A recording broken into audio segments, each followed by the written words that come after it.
રામ રામ, જય શ્રી કૃષ્ણ, જય માતાજી, ગુડ ઇવનિંગ મિત્રો. હવે આજે ગુરુવાર હોવાથી અમારે અહીંયા લાઇટનો કાપ હતો, એટલે આખો દિવસ વિડીયો બનાવવાની આમ ખૂબ જ તીવ્ર ઈચ્છા હતી, છતાં ના મૂકી શક્યો કારણ કે 4 વાગ્યા પછી તો લાઇટ આવી, એટલે એના માટે આપણે મોડું થયું છે. કાંઈ વાંધો નહીં, દેરાએ દુરસ્તાએ જ્યારે આવ્યા છે ત્યારથી ચાલુ કરી દઈએ. પહેલાં તો છે ને એક નાનકડો પ્રશ્ન જે છે, આવા 3-4 આવે છે, એનાલોજી જેને કહેવાય કે ભાઈ સમાનતા, સાદ્રશ્યતા, આના જેવું શું હોય, એનો એક પ્રશ્નથી પહેલાં ચાલુ કરીએ. પછી જીકે, જીએસ, કરંટ, આ તે જે કંઈ આવ્યા છે બધા લઈ લઈએ, અને સરસ મજાના ગણિતના દાખલા પૂછાયા છે રાપચીક, એને પણ આપણે જોઈ લઈએ. પેલો પ્રશ્ન જે છે ઝડપ રાખીએ, થોડોક આવું નાનકડો છે ને, આ બધા હોય ને તમને આમ ઝડપથી માર્ક આપી દે એવા હોય, થોડુંક વિચારો આવડી જાય, બરાબર છે. હવે જો અહીંયા 5 છે, અહીંયા 32 છે, 6 છે, તો અહીંયા શું આવશે એવું પૂછ્યું છે, બરાબર છે. તો યા તો તમે આને એવું કરી શકો, 5 ગુણ્યા 6, 5 ને 6 સાથે કરો એટલે 30 થાય, વત્તા 2 કરી શકો, બરાબર છે. તો એવી જ રીતે આને તમે 36 વત્તા 2 કરો તો 38 થાય, પરંતુ ઓપ્શનમાં 38 નહોતું, છોકરાએ કીધું સાહેબ 39 હતું, તો આપણે થોડુંક અલગ વિચારીએ. આને આપણે એવું કરી શકીએ કે ભાઈ 5 ગુણ્યા 7, 7 પંચા 35 થાય, બરાબર છે, અને -3 કરીએ. તો એવી જ રીતે આને 6 ગુણ્યા 7 એટલે 6 સત્તા 42, -3 કરો એટલે 42માંથી 3 જાય 39. તો 39 જે છે ઓપ્શનની અંદર હતું, એનો મતલબ છે કે આપણે જે વિચાર્યું એ લોજિક જે છે એ મુજબ આનો આન્સર જે છે એ બનતો હતો, બરાબર છે. હવે આ સરસ મજાના દાખલા છે, એના પહેલાં થોડુંક આપણે જીકે જીએસ રિઝનિંગ જે છે, જીકે જીએસ કરંટના પ્રશ્ન જે છે એને પણ આપણે ફટાફટ ક્લિયર કરતા જઈએ, બરાબર છે. હવે જુઓ, આજે પેલો જ પ્રશ્ન એવો આવ્યો કે 2025માં વિશ્વ વન્યજીવ દિવસ જે ઉજવ્યો એની થીમ શું હતી? તો કે ભાઈ વન્યજીવ સંરક્ષણ માટે નાણું વાપરવું, બરાબર. ઇંગ્લિશમાં થીમ હતી, પણ મેં તમને એનું ગુજરાતી કરીને કીધું છે, એટલે આપણે આવે જે કાંઈ સમિટ થાય છે એની થીમ પૂછાય છે, એને આપણે ધ્યાને રાખવી પડશે, બરાબર. પછી માર્ચ 2025માં પ્રચંડ પ્રહાર આવું યુદ્ધ અભ્યાસ થયું, બરાબર છે. તો એ યુદ્ધ અભ્યાસ ક્યાં કરાયું હતું? તો કે અરુણાચલ પ્રદેશની અંદર આ યુદ્ધ અભ્યાસ કર્યું હતું, અને ભારતની 3 સેનાઓ જે છે એ મળી અને આપણી શક્તિ પ્રદર્શિત કરવા માટે આ પ્રચંડ પ્રહાર નામનો યુદ્ધ અભ્યાસ આપણે કરેલું. ત્યારબાદ પ્રશ્ન આવ્યો કે કેરળમાં હાલમાં જ કયું સંમેલન યોજાયું, બરાબર છે.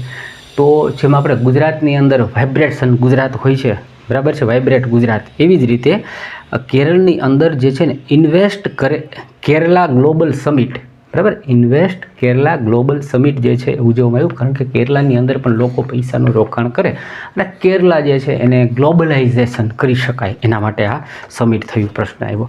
પછી મુંડા આંદોલન માટે રોજ પ્રશ્ન આવે છે, જેને હવે આજે ચર્ચા નહીં કરીએ, આપણે ઘણીવાર કરી ચૂક્યા છીએ. ત્યારબાદ પ્રશ્ન આવ્યો કે પદ્મભૂષણ મેળવનાર કંપનીના CEO નીચેનામાંથી કોણ છે? આવો પ્રશ્ન પૂછ્યો. તો જો આપણે એક તો માઇક્રોસોફ્ટના સત્ય નડેલા જે છે, બરાબર છે, એને આપણે પદ્મભૂષણ મળેલો છે, એ પણ CEO છે. એના સિવાય ગૂગલના સુંદર પિચાઈ છે, એ પણ CEO છે, અને એને પણ પદ્મભૂષણ મળેલો છે. જોવું પડે ઓપ્શનમાં કોનું બતાવેલું છે. પછી પ્રશ્ન આવ્યો હિન્દ મહાસાગરમાં કેટલી મોટી ખાડીઓ આવેલી છે, અથવા તો મુખ્ય કેટલી ખાડીઓ છે? તો મુખ્ય 6 ખાડીઓ જે છે ને હિન્દ મહાસાગરમાં આવેલી છે. પછી પ્રશ્ન એવો હતો કે સરકારના સારા કાર્યો નીચેનામાંથી ક્યાં છે? તો એ ઓપ્શન જોઈએ તો જ ખબર પડે કે ભાઈ ગવર્મેન્ટનું કયું કાર્યને આપણે સારું કેવું, ના સારું કયું. ઓકે. પછી કહીએ તો કે 7 થી 8 પ્રશ્ન સિટિંગ એરેન્જમેન્ટના જોવા મળ્યા, બરાબર છે. પેપરનું જે મને લખાયું છે એ મુજબ હું બોલતો જાઉં છું. બોરોમોસના 4-5 પ્રશ્ન બધાને જોવા મળ્યા, એટલે સિટિંગ એરેન્જમેન્ટ જે આપણે કાલે કરાવેલો હતો, બરાબર છે, કે ભાઈ આપણે 7 લોકો હતા અને એને બેસાડ્યા હતા લાઇનમાં, એવા પ્રશ્ન હોય છે. કોઈને ટેબલ ફરતે બેઠેલા, જેના પણ આપણે વિડીયો મૂકેલા છે. પછી ઉત્તર દિશામાં મુખ રાખીને બેઠા છે, એવા પ્રશ્ન પણ આવેલા છે. એટલે 7-8 પ્રશ્નો સિટિંગ એરેન્જમેન્ટ નાખે. પછી આજે પણ તૃતીય પ્રમાણપદ જે કાલે આપણે કરેલો હતો, બરાબર છે, આપણે લીધું 27-36 અને તૃતીય પદ એ છે, તો એની ધનાત્મક મૂલ્ય શું હોય, આજે પણ એ જ વસ્તુ પૂછાય.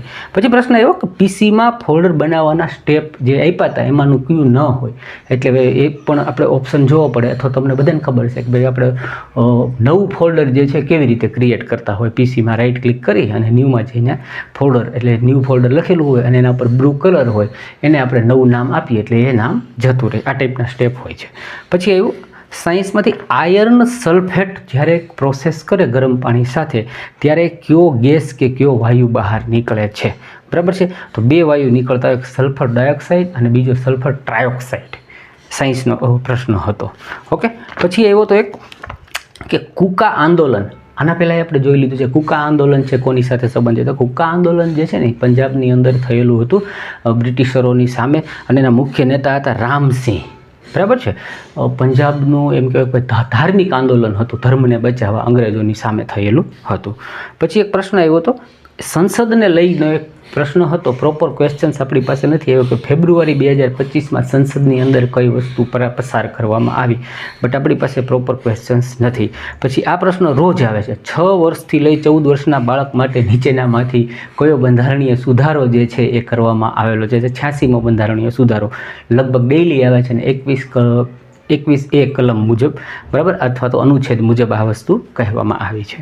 પછી પ્રશ્ન હતો કે બુદ્ધ સંપ્રદાયનો ઉદય કઈ સદીમાં જોવા મળ્યો. કોઈ એવું કહે છે કે બુદ્ધ સંપ્રદાય દરમિયાન કઈ ભાષા જે છે એ બોલાતી હતી, તો પાલી ભાષા હતી અને 6ઠી સદીની અંદર એનો ઉદય થયેલો હતો.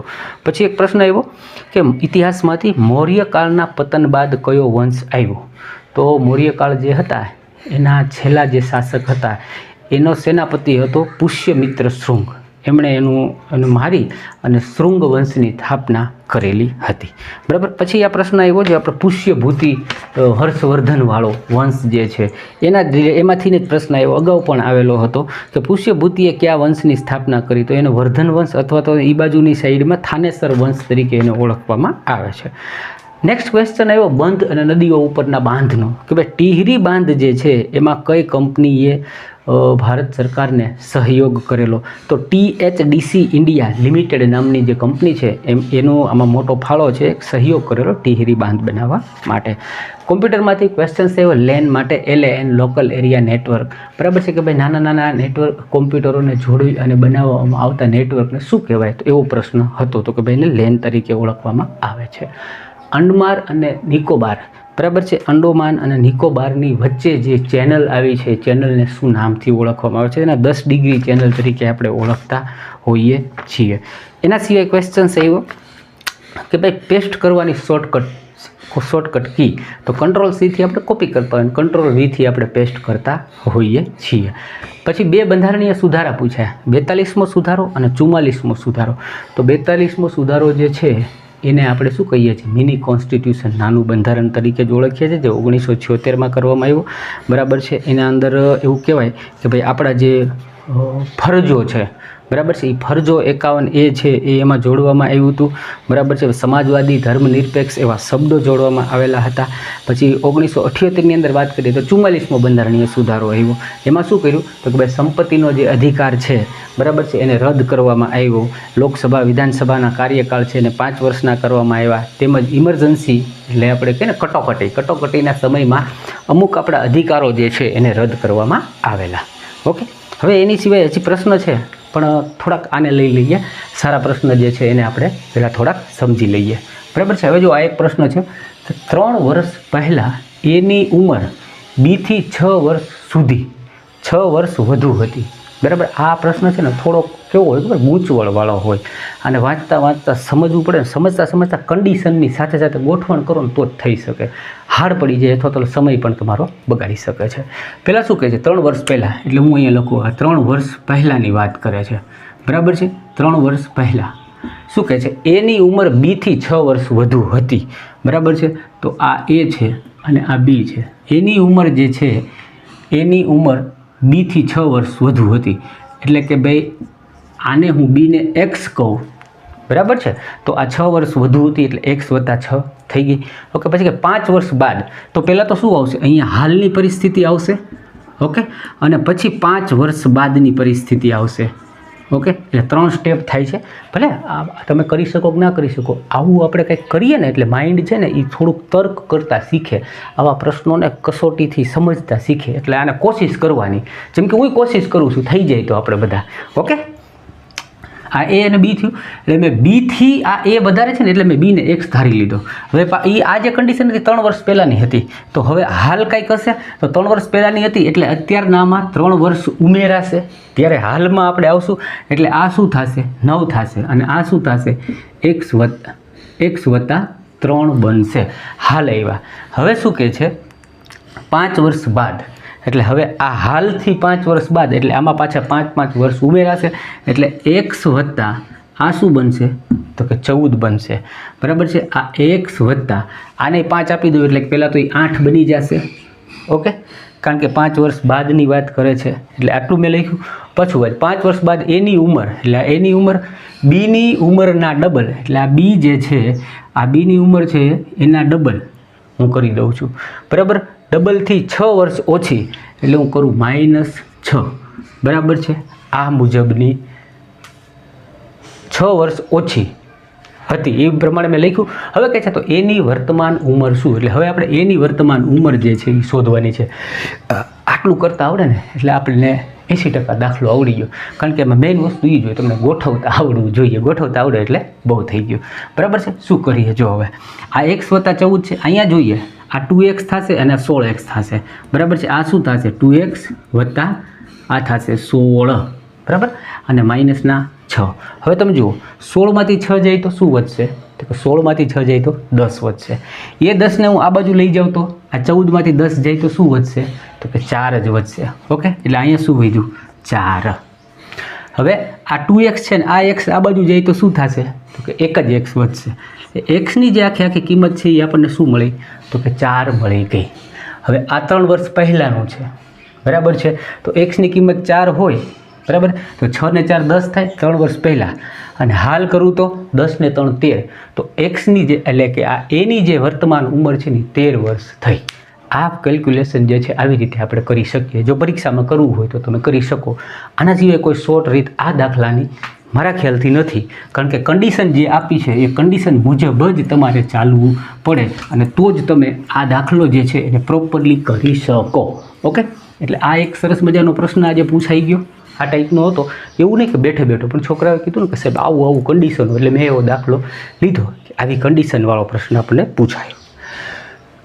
ત્યાર પછી પ્રશ્ન આવ્યો કે સર એક રિપ્લેસનો પ્રશ્ન હતો કે આની ઉંમર આટલી છે, સરેરાશ આટલી છે, અને પછી એક વ્યક્તિ નીકળી જાય તો શું થાય, એવો પ્રશ્ન મેં લીધો કે ભાઈ 50 વિદ્યાર્થીનો એક ક્લાસ છે.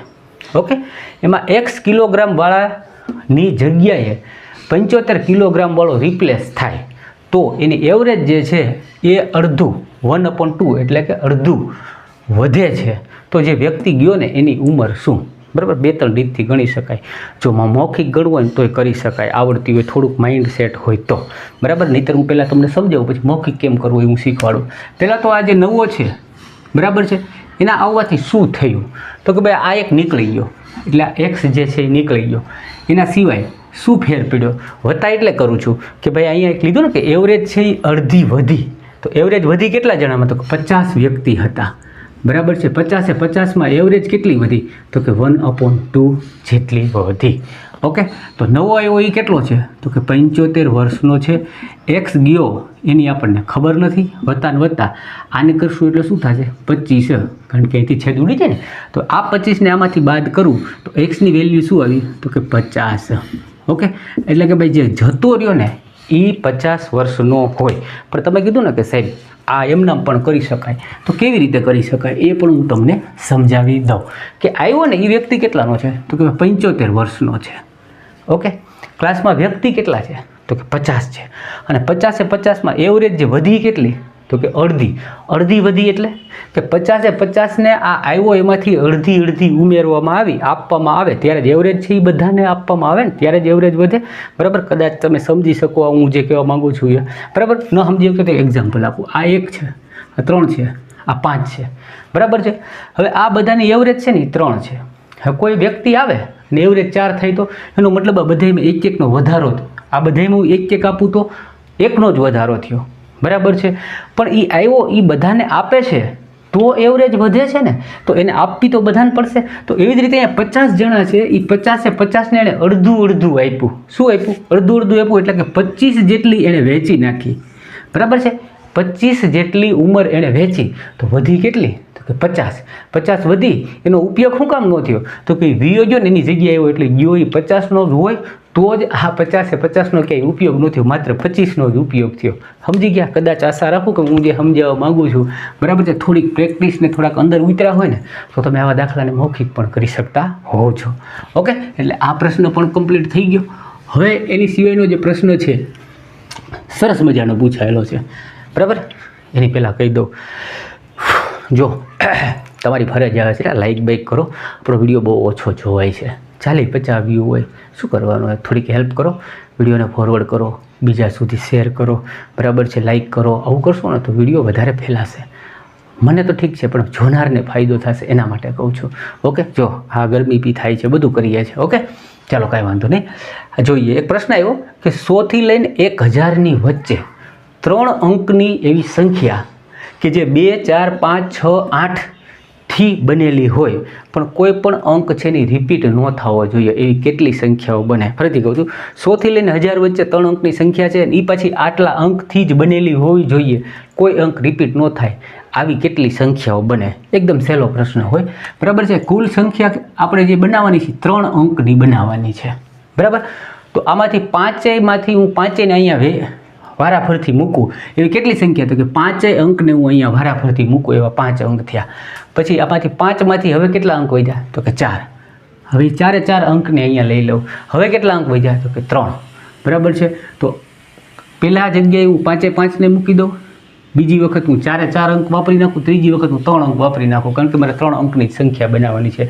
આવી રીતે શું કામ કરું છું કે અહીંયા 5 લખ્યા તો બધા અંક આવી ગયા, તો હવે એ બધો અંક અહીંયા હું વાપરી ન શકું બીજા સ્થાને, માટે મેં અહીંયા 4 અંક લીધા અને અહીંયા 3 અંક લીધા. બસ આનો ગુણાકાર કરી નાખો, એ તમારો જવાબ.